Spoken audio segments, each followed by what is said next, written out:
গাছে গাছে প্রেক ঠুকে কিংবা স্টিলের তার পেঁচিয়ে ব্যানার, ফেস্টুন, বিলবোর্ড, সাইনবোর্ড সাঁটানো হয়েছে। ব্যক্তি কিংবা প্রতিষ্ঠানের স্বার্থে এভাবে প্রচারণা চালাতে গিয়ে হুমকির মুখে পড়ছে পরিবেশ।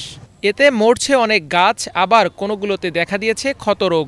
ঠাকুরগাঁও শহর জুড়ে এমন দৃশ্য চোখে পড়ে।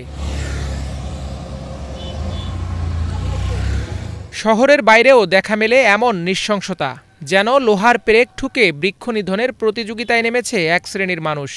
স্থানীয়দের অভিযোগ, কর্তৃপক্ষের উদাসীনতার জন্যই এমন বেপরোয়া সুযোগ সন্ধানীরা।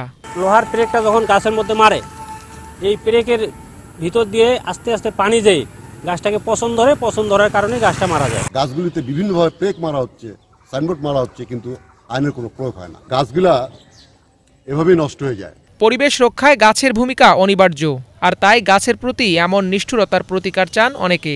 এই বিজ্ঞাপনগুলো সেটিয়ে দেওয়ার সময় বড় বড় ঝুলি বা পেরেক ব্যবহার করা হয়। আমরা যদি আমাদের দেহে কোনোভাবেই কোনো কিছু আমরা বিধে যায়, তাহলে কিন্তু আমরা সবাই খুব উদ্গ্রীব হয়ে উঠি আমার স্বাস্থ্য নিয়ে। ওদেরও কিন্তু প্রাণ আছে, ওদের কষ্ট হয় অনেক। ব্যানার যাতে না লাগায় গাছে। পেরেক মারতে মারতে গাছের খুবই অবস্থা শোচনীয়। তো এই গাছগুলো যদি মারা যায় তাহলে তো আমাদের অক্সিজেনের ঘাটতি পড়বে। গাছে লোহার পেরেক ঠুকে ব্যানার, ফেস্টুন লাগানোর অপরাধ রোধে আইনের প্রয়োগ চান আইনজীবী ও পরিবেশবাদীরা। 1927 সালের বন আইনের 26 ধারা বলা আছে, গাছ ফুটো করে গাছ নষ্ট করলে সর্বোচ্চ 5 বছর এবং সর্বনিম্ন 6 মাস সাজা হতে পারে। মহান জাতীয় সংসদে 2002 সালের 7ই জুলাই একটি আইন পাশ হয়েছে, সেখানে বলা হয়েছে যে গাছে পেরেক মেরে গাছ নষ্ট করলে, ফুটো করলে আপনি দণ্ডনীয় অপরাধী হবেন। রাষ্ট্রীয়ভাবে এই আইনগুলো যেন প্রয়োগ হয়, সেটারও আমি দাবি জানাচ্ছি। এটা একটা অ্যাওয়ারনেস করা দরকার।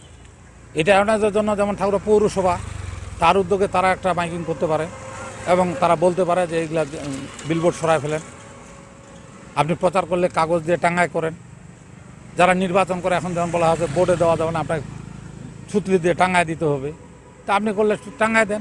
তবে যেসব প্রতিষ্ঠান বা ব্যক্তির নামে ব্যানার লাগানো, তারা দায় এড়াতে দোষ চাপাচ্ছেন শ্রমিকদের ওপর, দিচ্ছেন পরবর্তীতে এমন না করার আশ্বাস।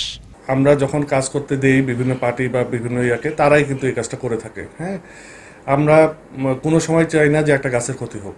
হ্যাঁ, এটার বিষয়ে আমরা নেক্সটে যদি আমরা কোনো কাজ করে থাকি, যদি কোনো পার্টিকে দিয়ে থাকি, হ্যাঁ, তখন ওদেরকে দরকার হলে আমরা লিখিত নিয়ে দিব। জানতাম না যে এভাবে গাছে ওরা পেরেক মারে। আমরা জানি যে ওরা তার দিয়ে বাঁধে দেয়, হ্যাঁ, বিভিন্ন জায়গায় পোলে। আপনাদের কাছ থেকে আমরা শুনলাম, সেই জন্য আমরা দুঃখিত। এরপরে আমরা ওনাদেরকে যখন দিব, আমরা সেটা যাচাই বাছাই করবো এবং তাদেরকে ভালোভাবে বুঝাই দিব যেন ওরা এই কাজটা না করে, পেরেক যেন না মারে।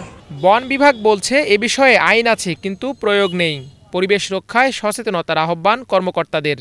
গাছের বৃদ্ধি ব্যাহত হয়, তো এই বিষয়টা আসলে জনগণকেও সচেতন হতে হবে।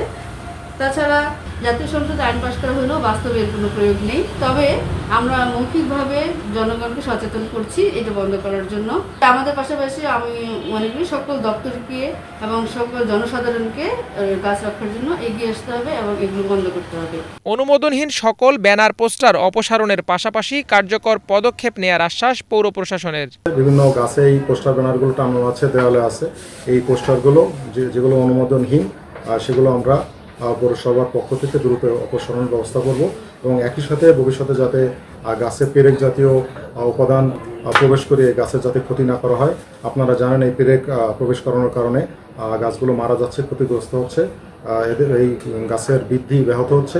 এইসব বিষয়ে আমরা অত্র পৌরসভার মানুষকে সচেতন করা সহ ব্যবস্থা গ্রহণ করব। পরিবেশ বন্ধু গাছকে বাঁচাতে বাড়বে সচেতনতা, অপরাধ রোধে কার্যকর পদক্ষেপ নেবে প্রশাসন, এমন প্রত্যাশা সকলের।